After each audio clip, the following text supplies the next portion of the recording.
जर अशोक सोनवणेची अॅट्रॉसिटी केस त्याच दिवशी दाखल झाली असती, त्याच दिवशी त्यांना अटक झाली असती, तर संतोष मेलाच नसता. तू आंधळेच्या मर्डर केस मध्ये बबन गीतेचा काय संबंध होता? असं आहे की या बीड जिल्ह्याचा सत्यानाश कोणी केला असेल तर इथल्या पोलीस प्रशासनाने आणि इथल्या पालकमंत्र्यांनी. आता तुमचा एसपी त्या बांगरला बोलवतो आणि सांगतो तुम्ही एक काम करो, जरा हमारे पास एक तक्रार दाखल करो. त्याचा मला फोन आला, म्हटलं अरे वेडा की काय तू, तुझ्याकडनं आज तक्रार घेतली उद्या पलटी मारते. जेव्हा यांची जबाबदारी आहे कारवाई करायची तेव्हा ते काहीच करत नाही. जर अशोक सोनवणेची अॅट्रॉसिटी केस त्याच दिवशी दाखल झाली असती, त्याच दिवशी त्यांना अटक झाली असती, तर संतोष मेलाच नसता. म्हणजे पोलिसांनी काहीच करायचं नाही. असं आहे की बबन गीते आणि तो आंधळ्याची मर्डर केस आहे, त्या आंधळ्याच्या आणि बबन गीतेच्या मर्डर केस मध्ये पीआय कोण आहे? पीआय कोण आहे? महाजन. आणि केस मध्ये पीआय कोण आहे?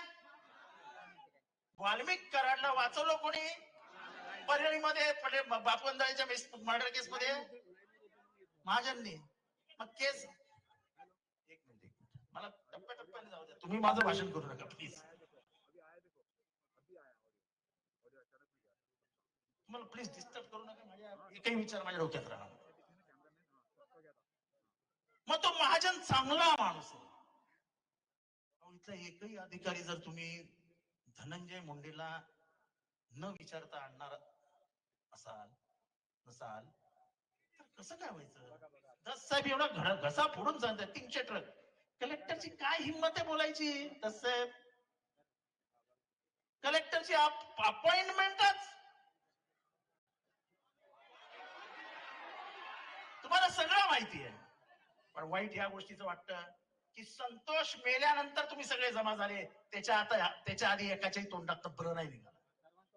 हा एवढा शांत कसा काय जिल्हा झाला? हा बंडखोरांचा जिल्हा आहे. बीड हा कायम महाराष्ट्राच्या राजकारणातली बंडखोरी जर कोणी बघितली असेल, राजकीय बंडखोरी, तर ती बीड मध्ये दिसते. पक्षाच्या पलीकडे जाऊन काम करणारे गोपीनाथ मुंडे ह्याच जिल्ह्याने, समाजवादी विचारांचे बबनराव ढाकणे ह्याच जिल्ह्याने, किशोर काकी जिल्ह्यात, क्षीरसागर ह्याच जिल्ह्याने, असा जिल्हा नाना पाटील. मला सांगा काय समजायचं की महाराष्ट्रातल्या संवेदना जिवंत आहेत की नाही?